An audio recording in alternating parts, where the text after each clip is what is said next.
ছোট্ট একটি ঘটনা বলছি।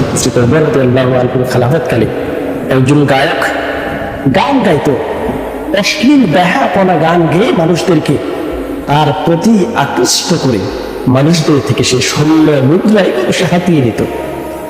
মানুষের কাছ থেকে সে স্বর্ণ মুদ্রা পাওয়ার জন্য সে অশ্লীল গান গেয়ে বেড়াতো। ওমর রাদিয়াল্লাহু তাআলা আনহুর কাছে সংবাদ আসলো যে খলিফাতুল মুসলিমিন একজন গায়ক সে গান গেয়ে বেড়ায় আর মানুষকে তার প্রতি আকর্ষণ করে, তার গানগুলো শরীয়ত সম্মত না, অশ্লীল ব্যাহাপনা সে আবৃত্তি করে, এই গানগুলো নাসিবগুলো মানুষকে সে শোনায়। তার ব্যাপারে যদি ব্যবস্থাপনা না করা হয় তাহলে হয়তো না সমাজগুলো আস্তে আস্তে ধ্বংসের পথে ধাবিত হবে।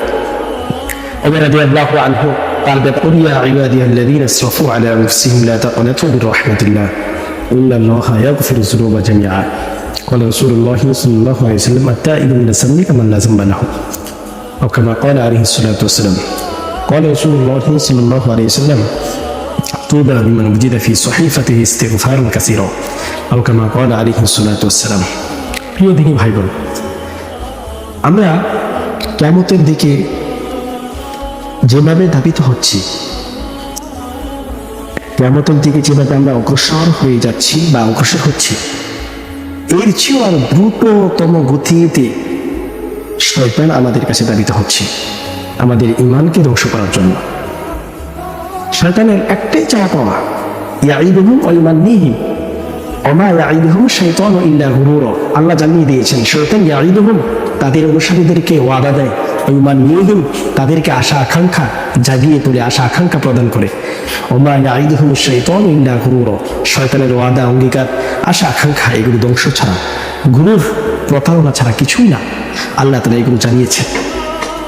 প্রিয় দিনী ভাই বোন, শয়তান প্রতিটি ঘাটে ঘাটে অপেক্ষমান আছে আমাকে আপনাকে আমাদেরকে কিভাবে সে ধ্বংস করবে, কিভাবে সে ঈমান থেকে আমাদেরকে খারেজ করবে, ঈমান থেকে কিভাবে আমাদেরকে দূরে সরিয়ে নিয়ে সে তার আশাকে পূর্ণ করবে।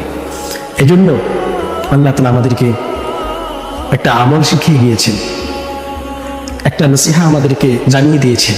যত অপরাধ হোক, যত গুনাই হোক না কেন, যেন আমরা আল্লাহর উপর নৈরাশ হয়ে না যাই যে আমার গুনাহ তো অনেক বেশি, আমার অপরাধ তো অনেক বেশি, আল্লাহ আমাকে মাফ করবেন না, এমনটা যেন আমাদের না হয় সেটা শিখিয়ে গিয়েছেন। কোরআনের আয়াতে আল্লাহ তাআলা নিজেই বলছেন, ইয়া ইবাদিয়াল্লাযীনা আসরাফু আলা আনফুসিহিম, নবী আপনি বলুন আপনার উম্মাদেরকে, অর্থাৎ আমার বান্দাদেরকে আপনি বলুন, ইয়া ইবাদিয়াল্লাযীনা আসরাফু আলা আনফুসিহিম, যারা নিজেদের উপর জুলুম করেছে, অত্যাচার করেছে, অন্যায় করেছে, এরা যেন লা তাকনাতু মির রাহমাতিল্লাহ, আল্লাহর রহমত থেকে নৈরাশ না হয়ে যায়। ইন্নাল্লাহা ইয়াগফিরু যুনুবা জামিআ, আল্লাহ সমগ্র গুনাহ খাতাগুলো ক্ষমা করে দিবেন। সুবহানাল্লাহ। এজন্য আমাদের কাজ হচ্ছে শয়তান যেভাবেই আমাদেরকে প্রতারণার বস্তু হিসাবে গ্রহণ করার জন্য উদ্ভূতভাবে আমাদের সাথে জড়িত হবার চেষ্টা করুক না কেন, আমরা আল্লাহর রহমত থেকে বঞ্চিত হব না। আমরা আল্লাহর রহমতের কাঙ্গাল, আল্লাহর রহমতের দিকে আমরা ধাবিত হব। আল্লাহ আমাদেরকে ক্ষমা করবেন। গুনাহ অপরাধ এগুলো হতেই পারে, হতাশাগ্রস্ত আসতেই পারে মানুষের জীবনে, নৈরাশ্য অর্থাৎ একজন মানুষের বিপদ আপদ মুসিবত এগুলো আসতেই পারে। আল্লাহর উপর যদি আমরা ভরসা রাখতে পারি, আল্লাহ ক্ষমা করবেন, আল্লাহ মাফ করবেন, সকল প্রকার আপদ বিপদ মুসিবত থেকে আল্লাহ হেফাজত করবেন। ছোট্ট একটা ঘটনা বলছি, আল্লাহ তাআলা কিভাবে হেফাজত করেন। এক ব্যক্তি কাফিরদের কাছে বন্দী হয়েছে। কাফিরদের কাছে বন্দী হবার পরে দীর্ঘদিন কাফিরেরা তাকে আটক রেখে, তাকে বন্দী রেখে কোন স্থানে অত্যাচার করার জন্য যখন তাকে এই বন্দিশালায় রেখে তারা চলে গিয়েছিল, আল্লাহ তাকে মুক্তি দিয়েছিলেন। শুধু মুক্তি দিয়েছেন এতটুকু নয়, কাফিরেরা যে সমস্ত সম্পদ মানুষের কাছ থেকে ডাকাতি করে সন্ত্রাসী করে জমা করেছিল, এমন প্রায় 20 থেকে 30টি ওট ভর্তি, ওটের হাওদায় ভর্তি ডাকাতদের মালামাল যা চুরি বা সন্ত্রাসী বা ডাকাতি করে এনেছিল, এই মালামাল সহ 30টি ওট তাকে আল্লাহ তাআলা দিয়েছে। মিন হাইসু লা ইয়াহতাসিব। বান্দার কাজ এতটুকুই, বান্দা অপরাধ করেছে, জুলুম করেছে, তারপর আল্লাহর রহমত থেকে নৈরাশ হয় না। আল্লাহ তার উপর রহমত দিবেন, আল্লাহ তার উপর অনুগ্রহ করবেন, আল্লাহ তাকে কৃপা করবেন, আল্লাহ তাকে মাফ করবেন।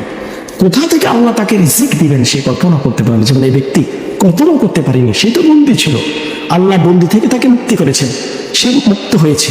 তারপরে সে যখন মুক্তি হয়ে সে যখন তার রাস্তায় দ্রুততম অতিক্রম করে সে যখন নিরাপদ স্থানে চলে এসেছে, তখন সে দেখতে পাচ্ছে যে 30টি ওট তার পিছনে পিছনে এসেছিল। ওই ওটগুলো তার পাশে আশেপাশে এসে থেমে আছে, ঘাস খাচ্ছে। প্রতিটি ওটের হাওদায় মালামাল রয়েছে, স্বর্ণ মুদ্রাগুলো রয়েছে। এগুলো থেকে সে আকস্মিকভাবে আল্লাহর দরগায়, আল্লাহর কুদরতি পায়ে সে সিজদায় লুটে রইল। আল্লাহ তোমার রহমত বুঝা, তোমার দয়া অনুগ্রহ বুঝা বড়ই ধায়, আল্লাহ মাফ করে দাও আমাকে। তোমার রহমত যে সারা দুনিয়াতে ব্যাপৃত আছে বুঝতেই পারলাম না, আজকে সচক্ষে দেখলাম যে তুমি কিভাবে তোমার বান্দার উপর রহমত দান করো। সুবহানাল্লাহ। প্রিয় হাজিরিন, প্রিয় মুহতারাম, আল্লাহ আমাদের উপর হর হামেশা আমাদেরকে ক্ষমা করার জন্য প্রস্তুত। আমরা যদি ক্ষমা চাই আল্লাহ আমাদেরকে মাফ করে দিবে। ছোট্ট একটি ঘটনা বলছি। হযরত ওমর রাদিয়াল্লাহু আনহুর খেলাফতকালে একজন গায়ক গান গাইতো, অশ্লীল বেহায়াপনা গান গেয়ে মানুষদেরকে তার প্রতি আকৃষ্ট করে মানুষদের থেকে সে স্বর্ণ মুদ্রা এগুলো সে হাতিয়ে নিত। মানুষের কাছ থেকে সে স্বর্ণ মুদ্রা পাওয়ার জন্য সে অশ্লীল গান গেয়ে বেড়াতো। ওমর রাদিয়াল্লাহু তাআলা আনহুর কাছে সংবাদ আসলো যে খলিফাতুল মুসলিমিন একজন গায়ক, সে গান গেয়ে বেড়ায় আর মানুষকে তার প্রতি আকর্ষণ করে, তার গানগুলো শরিয়া সম্মত না, অশ্লীল বেহায়াপনা সে আবৃত্তি করে, এই গানগুলো, এই নাশিদগুলো মানুষকে সে শোনায়। তার ব্যাপারে যদি ব্যবস্থাপনা না করা হয় তাহলে হয়তোবা সমাজগুলো আস্তে আস্তে ধ্বংসের পথে ধাবিত হবে। ওমর রাদিয়াল্লাহু আনহু তার ব্যাপারে গ্রেফতার পরোয়ানা জারি করলেন। এই সংবাদটি তার কাছে আসলো যে খলিফাতুল মুসলিমিন তার ব্যাপারে গ্রেফতার পরোয়ানা জারি করেছে। সে বুঝতে পারছে খলিফা যদি আমার ব্যাপারে গ্রেফতারি পরোয়ানা জারি করে থাকে তাহলে নিশ্চিত আমাকে কঠিন থেকে কঠিনতর শাস্তির সম্মুখীন হতে হবে। সে বুঝে ফেলছে যে এখন আর বাঁচার কোনো দিক, কোনো সাইট নেই যেখানে গেলে আমি বাঁচতে পারবো, যেখান থেকে আমি রেহাই পেতে পারবো। কারণ ওমর যার প্রতি নজর দিয়েছে, যাকে ধরেছে, যাকে গ্রেফতার করেছে, অবশ্যই তাকে শাস্তি প্রদান করেছে। তার শাস্তি হলো কঠিন থেকে কঠিনতর। এই বলে সে নিজকে ধিক্কার দিতে লাগলো যে হায় কি করলা, যদি এই গানগুলো আল্লাহর বিরুদ্ধে না গিয়ে, শয়তানের পক্ষে না গিয়ে আল্লাহর পক্ষে হতো, আল্লাহর বিরুদ্ধে না গিয়ে আল্লাহর পক্ষে হয়ে যেত, তাহলে তো ওমর থেকে আমি আজকে বাধা পেতাম। এই বলে আফসোস করতেছি। তার কাছে আবার সংবাদ আসলো যে তোমার ব্যাপারে যে গ্রেফতারি পরোয়ানা জারি হয়েছে, চতুর্দিকে ওমর রাদিয়াল্লাহু আনহুর সেনা বাহিনীরা, প্রশাসনের লোকেরা তোমাকে খোঁজার জন্য চতুর্দিকে তারা ছড়িয়ে ছিটিয়ে পড়েছে, তার একশনে আছে কখন তোমাকে গ্রেফতার করবে। তখন সে বুঝতে পারলো যে আমার আর বাঁচার কোনো সুযোগ নেই। এবারে সে ঘর থেকে টুপি সারে সে পলায়ন করল। অনেক দূর সে চলে গেল।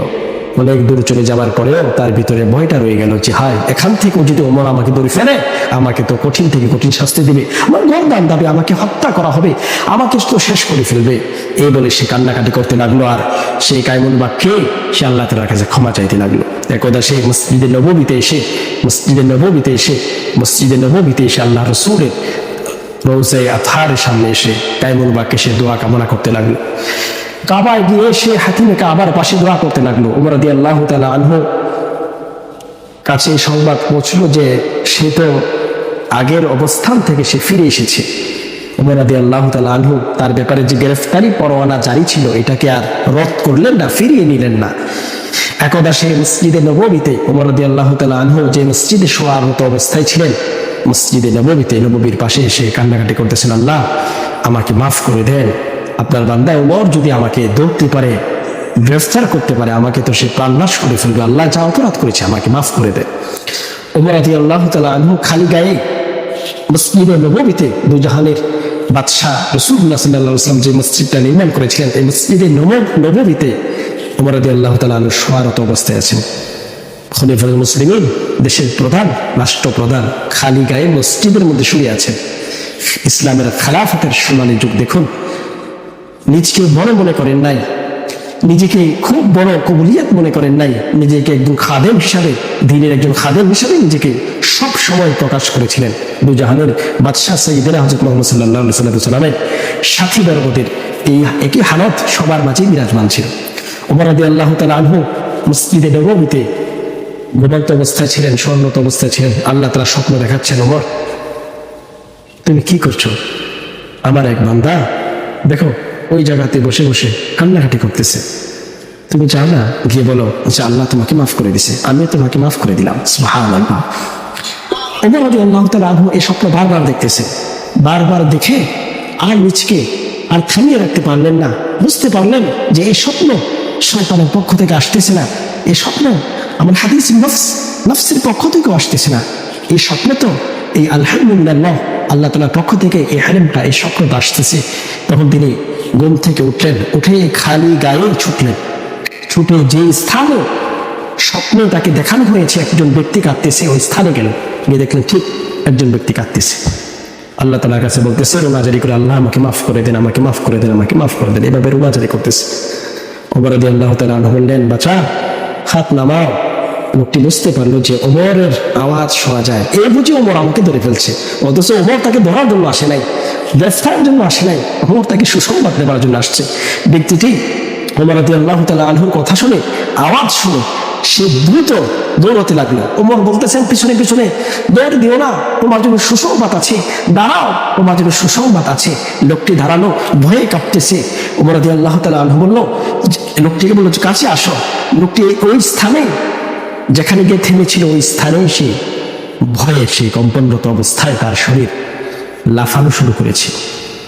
হঠাৎ করে লোকটি পড়ে গেল। ওমর রাদিয়াল্লাহু তাআলা তাকে সুসংবাদ দিচ্ছেন যে প্রিয় ভাই, আল্লাহ তো তোমাকে মাফ করে দিয়েছে, আল্লাহ আমাকে তোমার কাছে পাঠিয়েছে এই সংবাদ দিয়ে যে আল্লাহ তোমাকে মাফ করে দিয়েছে। ওমর রাদিয়াল্লাহু তাআলা আনহু এই কথা বলতে বলতে দেখলেন ফাখাররা মাইয়িতান, ফাখাররা লোকটি জমিনে, ফাখাররা ফিল আরদ জমিনে পড়ে গেলেন, লুটে গেলেন, মাইয়িতান মরে গেলেন।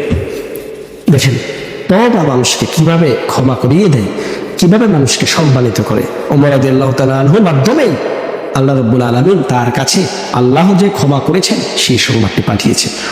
সে আল্লাহ এখন আছে। আমাদের অপরাধ যতই বেশি হোক না কেন, যতই আমরা অপরাধ করি না কেন, আল্লাহ আমাদেরকে মাফ করবেন, আল্লাহ আমাদেরকে মাফ করবেন। নৈরাশ হবার কোনো সুযোগ নাই, নৈরাশ হয়ে যাবার কোনো সুযোগ নাই। আমাদের গুনাহ তো সারা গোটা পৃথিবী, মা বাইনাস সামাওয়াতি ওয়াল আরদ, আসমান এবং জমিনের যে ফাঁকা জায়গাগুলো রয়েছে, আল খালি মিন বাইনাল আরদি ওয়াস সামাই, আসমান এবং জমিনের মাঝখানে যে খালি জায়গাগুলো রয়েছে ভরে গিয়েছে। বিশ্বাস করছি আল্লাহর রহমত তো এর চেয়ে বেশি, আল্লাহর রহমত দয়া তো এর চেয়ে বেশি।